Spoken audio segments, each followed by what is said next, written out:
So before, I want to start with one point, which is that when we present new ideas to people who aren't familiar with them, it's very common that people, because we all have biases, cognitive biases, tend to be reluctant towards accepting them, okay? So we know this only too well because when we do activism for animals and against speciesism, we know how people are reluctant to listen to what we have to say only because those ideas are new. They haven't heard of them before. So we should always be, careful about this, because this may happen to us as well when new ideas are presented to us.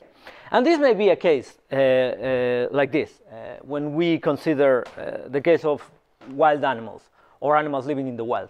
And we all know how frustrating it is, so this is what this picture represents. When you speak to people against speciesism and they're, oh yeah, but animals, and they say some stupid thing afterwards, and you go, oh my God, not again. So, we should try to apply the same attitude that we would like others to have towards us, in this case, to other situations in which some people may come with new ideas towards us. And we should be wary especially of the following cognitive biases. So that's one, the bandwagon effect, which is that we tend to like to have the views that other people have around us. Then conservatism, this means not political conservatism, though it may be related to it, is that the views that we already have, we have a tendency to go on, clinging to them, not changing them. We are resistant to change in our views. And then there is wishful thinking. We all like to think that, hey, things are great and the future is going to be fantastic. We don't like to think that, that the world is a terrible place and that the future will probably, most likely, be hell, right? Even though there may be strong indications that that's the case, that we are living in hell, we don't want to accept that, okay? So, I should point there, but I keep pointing at the, stupidly, whatever. So, to present this new case, I'm going to start with introducing the different ways that there currently are concerning the possible ways of helping animals in need of aid in the wild. So there are many cases of this. I'm going to present some cases from different parts of the world. So some of them just involve helping maybe an individual animal or just a few animals. So you may have here this example or another example, in the same country. With this is in Bangladesh. So these are about what happens when natural disasters, fires, and floods occur, and there are people bravely helping animals there. This is a case in which these animals this moose has been stuck in a frozen lake, and these men are helping this animal out. This is a similar case. That fawn got stuck also over a frozen lake, and they can't get out because it's too slippery. And these people went there to help this animal. We're also all familiar with the case of stranded mammals that get stranded on beaches. So sometimes this happens, or very often this happens due to anthropogenic causes. That is, because humans have done things that harm them, because we use, sonars and stuff that, mess with their orientation. But this may happen also due to natural causes. And we are all familiar with cases of people trying to help these animals. Sometimes they can't and the animals die, but in other cases they are successful. Yeah? You see another picture of this similar intervention. This is another example of this. And this was this elephant calf. He got stuck in a mud pond and couldn't get out of it. So the mother jumped in to try to help him, but she couldn't. So there were stuck there and they were going to die, either by drowning or by being stuck there, so then other animals could come and eat them alive. And what happened in this case is that they were helped. So, yeah, I mean, a team of people helped them out and saved their lives. This is another case. So you may all be familiar with the woman there, with Jane Goodall, and you may already know that she's a kind of controversial person in the anti-speciesist arena, because she has been supporting certain ways of experimenting on animals and so on, you know, and she hasn't been like very supportive, so to say, of veganism. It's a way of saying it, right? But anyhow, I mean, she did something that is very interesting here.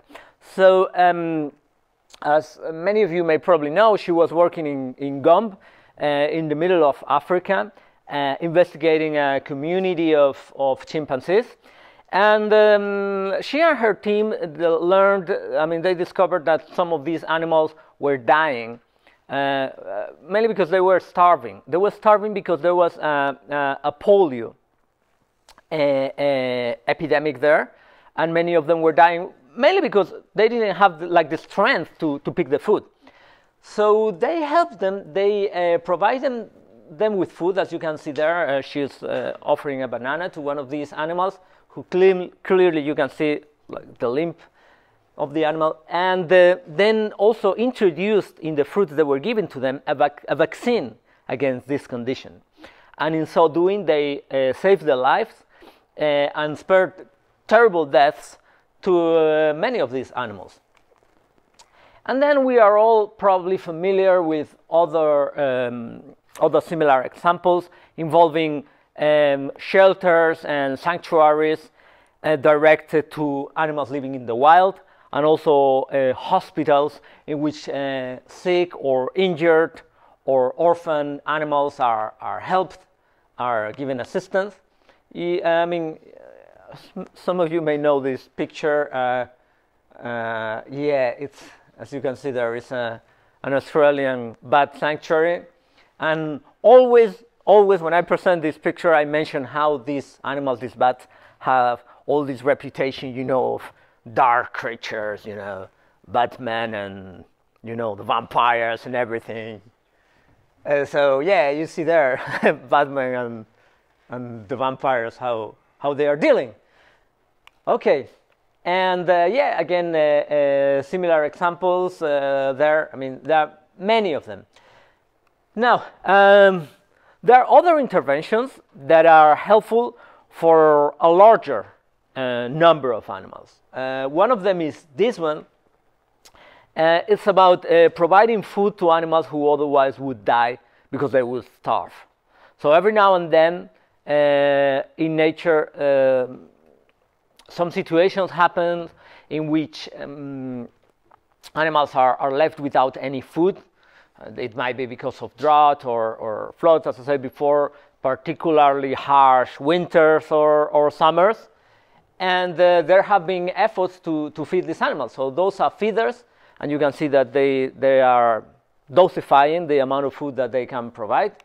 And here you have a nice picture of these animals going there and eating from there, and thus avoiding hunger, malnutrition, and maybe death. Again, a similar picture of this. Yeah, and this is again an example of the kind. This was in Turkey, and yeah, and this is not far from where I'm from in northern Spain. So yeah, I mean, something I mentioned, when you guys think of Spain, maybe you think of sunny beaches and all that kind of stuff. But yeah, we also have harsh winters and stuff like that. Yeah. So yeah, these people, I mean, they're a team of vets, of veterinary scientists. They were aware of a situation in which some animals were into because of these harsh snows. So they joined with a team of activists, and they strategically went to certain specific dots where they knew that animals could feed, and provided food there for these animals. And yet another example of this one is even more ambitious. What you see there is a scientific paper. It's about, as you can read, protection against tuberculosis for wild animals, or for animals living in the wild. I mean, some people have issues with the term wild animals. I don't. I mean, there are animals that live wildly, so to speak, and the wild really is wild. But anyway, we can just say animals living in the wild to avoid that unnecessary controversy. Whatever. So the thing is that, as you can see, this is a much more ambitious way of acting in ways that help animals. So this is about vaccinating these animals who would otherwise die due to these conditions. Again, we have a similar example here. This is about vaccination against swine fever virus. And we have one there, which is about vaccination of animals against rabies. And the interesting point is, you can see there the date in which this paper was published. So it's the late 80s. So work on this has been done for decades already, right? And this is not just, theoretical work, like, oh, how could we do this? No. This has been put into practice. So, again, a similar paper, also of the 80s. So what they do is they, in the case of rabies, for instance, they introduce the vaccine in this kind of like biscuits or something that have a smell and a taste that is appealing to these animals. So you then distribute it in the wild, and then the animals come and, oh, this tastes nice. They eat it, they get vaccinated, no rabies. How they are distributed, this is amazing. So, well, the first thing is they use like kind of these feeders, and they are dosified, so the raccoons go there, they pick one, and they can't pick more, so they don't get over-vaccinated. But the most amazing part of it is this. The main way in which this is done is they use helicopters. So in those kind of boxes or Tupperwares or whatchamacallit, they put the vaccines and they go like like if they were giving candy to to kids, But this is actually working. So this is a picture from Texas in the U.S. So rabies in this way has been actually eradicated from huge areas in North America and in Northern Europe as well. So this is actually working. And this happens in the case of rabies, but as we saw before, similar methods are being devised to fight other conditions that animals suffer. Now, for instance, there's been going on some research about how can animals such as gorillas be vaccinated against Ebola.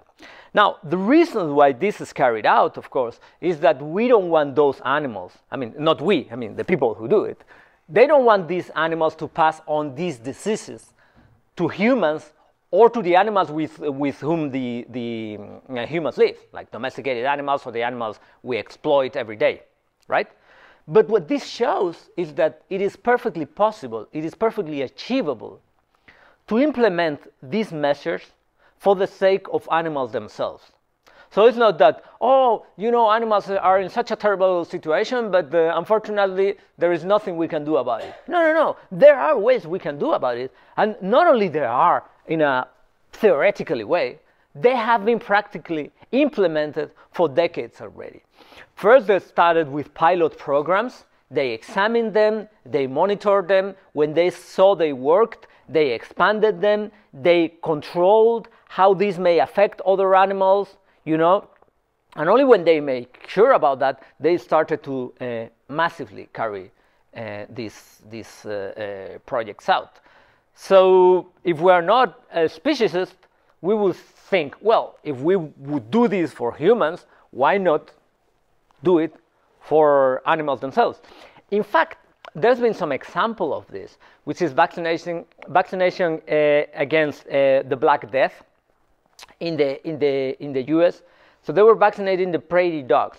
Now, the reason why they were doing this is because these animals are killed by other animals, by ferrets, and they want to preserve those animals. They want to conserve the species. Again, something that doesn't have to do at all with antispeciesism, with concern for sentient beings. You know, because as anti-speciesists, we are not concerned with the conservation of species or ecosystems. We are concerned with individuals who can suffer, who can feel. But it shows that this can be carried out in ways that don't affect other animals negatively and disrupt ecosystems. I mean, because this is an objection that sometimes people have, because the fact that it has been promoted as a measure by environmentalists themselves shows that this is the case. Okay, so far what we've seen is the ways, or some of the ways in which we can help animals, because there may be other ways that we haven't explored yet. But now we may wonder, but why helping animals? Or why helping animals matter? And this is what we are gonna see next. Okay? So, many people have an idyllic view of nature, and they think that nature is such a great place, you know. So this is empty, whatever.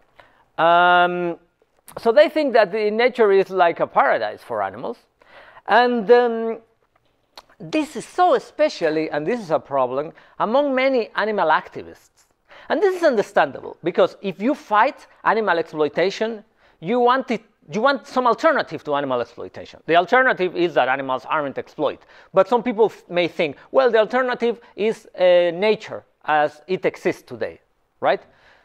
So they think that nature has to be an idyllic place where animals live wonderful lives. But in fact, animals are threatened by a number of reasons, such as natural disasters, malnutrition, hunger and starvation, hostile weather conditions. Again, same thing. Also, when they fear, when they have to undergo these terrible weather conditions, they also may starve because they don't find any food, and also sometimes they live under stress and fear because they could feed in some places, but they could be threatened by other animals if they go to these places. They suffer also due to disease, due to injuries, also psychological stress. I mean, there are a bunch of reasons why these animals may have, may be in painful situations and may have terrible lives because of that. So this is an injury that can be very easily be treated. I mean, you just need antibiotics, you just need to kind of heal the injury. But an animal living in the wild with no access to hospital or whatever, I mean, it's likely that this animal may end up dying very soon. And the thing is, animals don't have like all these facilities. We have hospitals and so on. Interestingly, many people think, well, but even if animals are like that, we shouldn't help them because we shouldn't be intervening in what happens. We shouldn't interfere with the natural world. But then we build hospitals. This is interfering with the natural world. I mean, there was this natural place there, and we put some hospital there. And also we are fighting our bacteria and all these microorganisms that are affecting us, which is very unnatural. The natural thing would be to die in pain out of those diseases. But then we also intervene in other ways. I mean, we not only build hospitals, we build places such as this, you know, places such as libraries. We build towns. I mean, that's the reason why you see, why is this guy putting this picture of Venice? Well, it's a way of intervention. We create one city there, you know, or Geneva or so. We crop the land, you know. We crop the land to get food, to get our vegetables. That's a way of intervention in nature. We're intervening all the time. The reason is, before I go to that one, the point with that is that it seems to be very normal to be intervening when we are intervening for our own sake. And everything is intervened already. If we do it for our own sake, then that's fine. I mean, we have to do it. But when we think about acting to help other animals, well, you know, but that's interference, that's intervention. Why that difference? Why that distinction? Obviously, because we are speciesists, and we aren't really giving non-human animals the consideration we believe humans should have. Okay, now, another point. All this I've said is very important, and this is where the next slide comes in, because the fact is that it's not just a few animals that undergo this fate. In fact, most animals do. And to think about this, we just have to think about the way in which animals reproduce. So population dynamics, if you are into population ecology or so, you may be familiar with this, teaches us that most animals reproduce by having huge amounts of offspring. So for instance, rodents may have like more than 100 kids, 100 children during their lives. Other animals also have a huge number of children.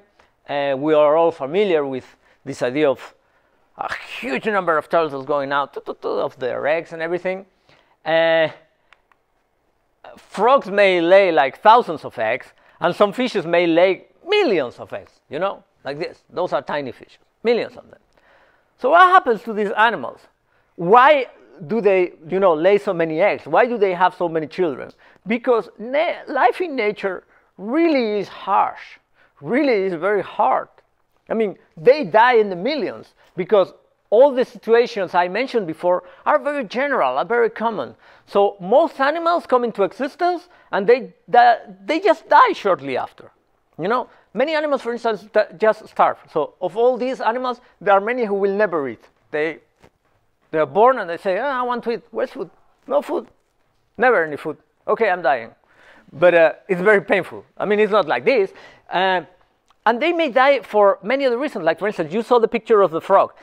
So this is an experiment you can easily do. So, for instance, at some point during the spring, you may go to places where there are like a small ponds, and you may find that frogs have laid their eggs there.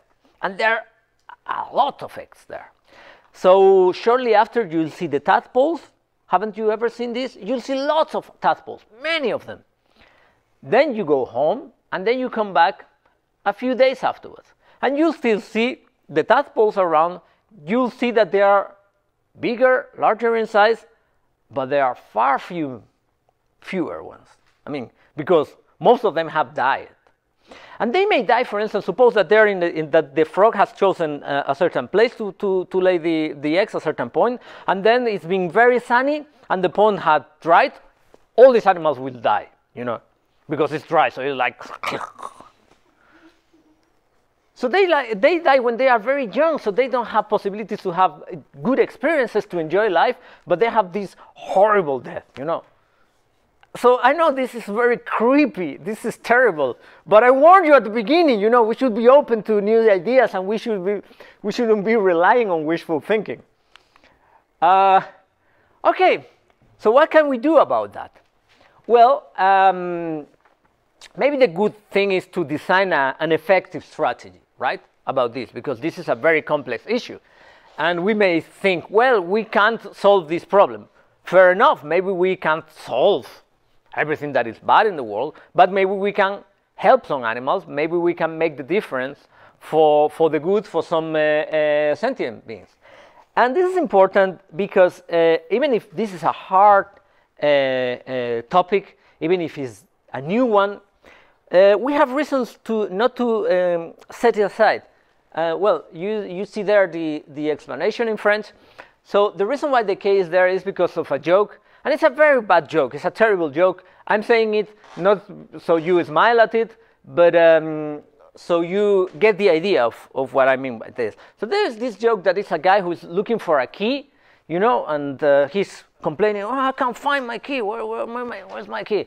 And they come, oh, should I help you? Yeah, come on, help me find it. So they are both trying to find it, and at the end the other guy said, look, we've been looking for it for a long time already. We haven't found it.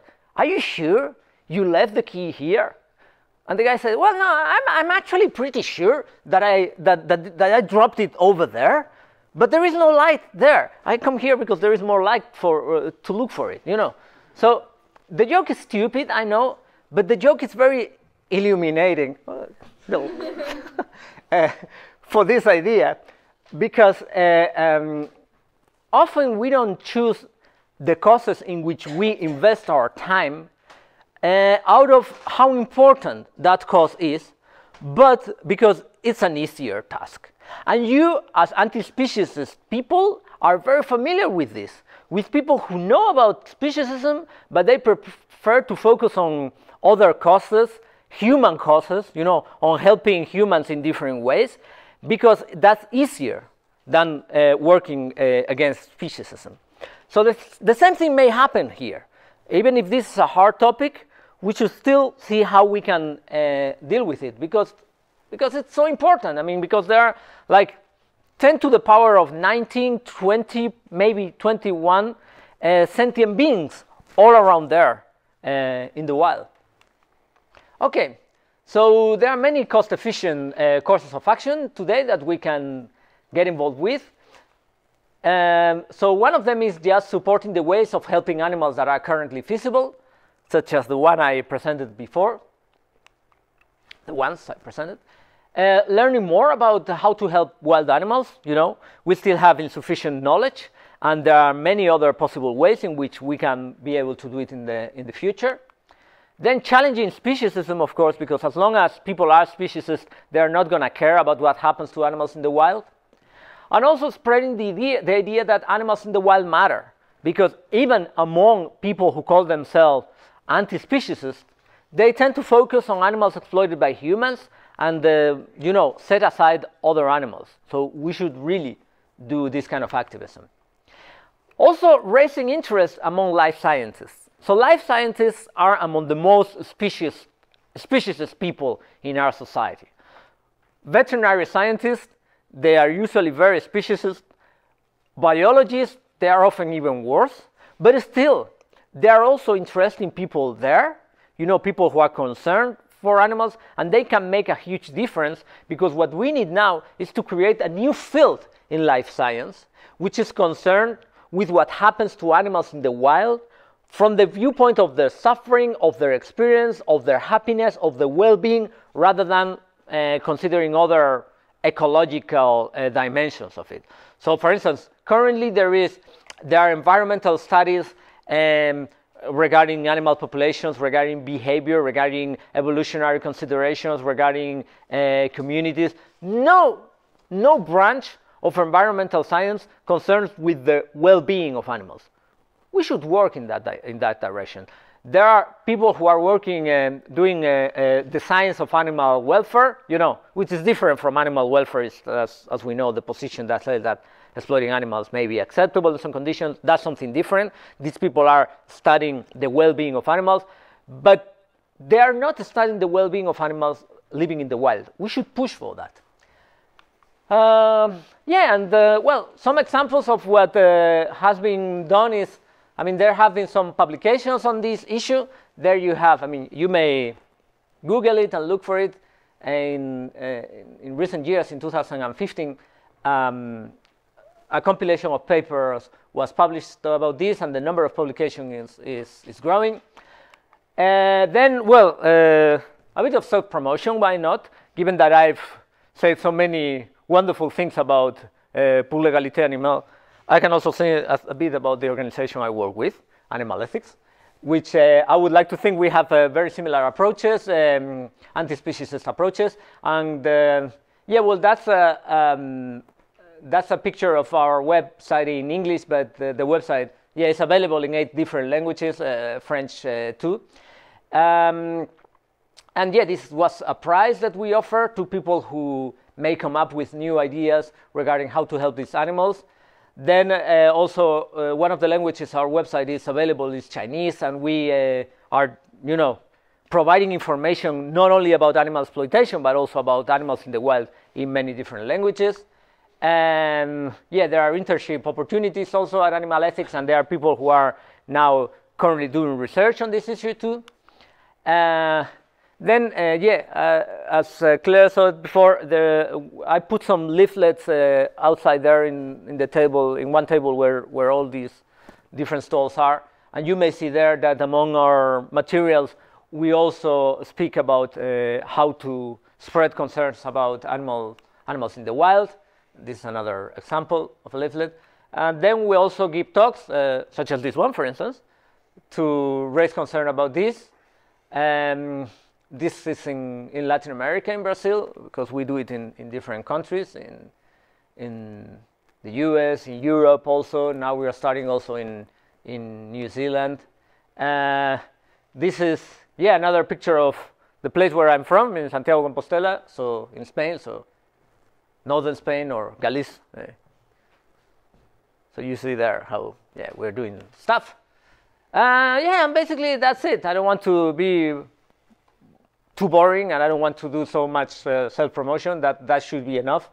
So if you want more information, you can look at those sites there. And I think that's pretty much it. So merci beaucoup.